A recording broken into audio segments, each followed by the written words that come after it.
Sa loob ng malamig at istriktong hukuman ng International Criminal Court, ICC, sa The Hague, Netherlands, isang makasaysayang tagpo ang naganap. Nakatutok ang mga mata ng mundo sa isang matagal nang inaabangang sandali. Ang unang pagharap ng dating Pangulo ng Pilipinas, si Rodrigo Roa Duterte, sa harap ng mga hukom ng ICC Pre-Trial Chamber FIR. Sa loob ng silid hukuman, tahimik ngunit mabigat ang atmosfera. Isang matandang leader, dating makapangyarihan at minahal ng marami, ngayon ay nakatayo sa harapan ng pandaigdigang tribunal na susukat sa kanyang mga kilos noong siya ay nasa pinakamataas na posisyon sa Pilipinas.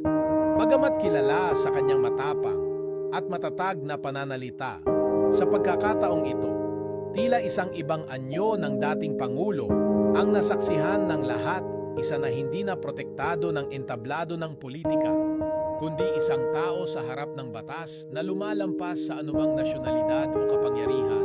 Katabi niya, isang malapit at pinagkakatiwalaang kaalyado, si dating Executive Secretary Salvador Medialdea, na ngayon ay nagsisilbing kanyang legal counsel. Sa mga panahong ito ng pagsubok, ang dati niyang kanang kamay sa pamamahala ay siya namang haharap para ipagtanggol siya sa hukuman. Walang kamera ng media ang nakapasok sa loob ng hearing room, ngunit ang mga larawang inilabas ng ICC ay nagsilbing patunay ng isang realidad na hindi maitatanggi. Si Duterte, na minsan ng kinatakutan at iginalang, ay isa nang nililitis sa isang pandaigdigang entablado.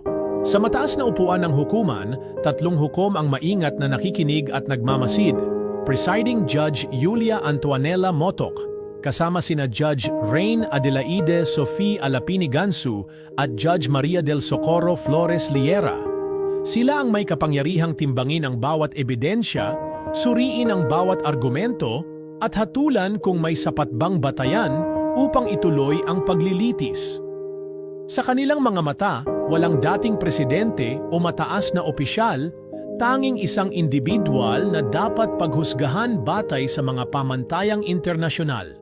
Ang katahimikan sa silid ay tila may dalang bigat, isang hindi maipaliwanag na tensyon na nagmumula hindi lamang sa kasong nakasalang kundi sa kasaysayang dala-dala ng taong nakatayo sa harapan nila. Sa labas ng korte, nagkakaisa ang kanyang mga taga-suporta sa pag-aalalang baka isang bagong kabanata ng kanyang buhay ang sumira sa isang imahe ng isang lider na minsang pinanindigan ang kanyang paniniwala.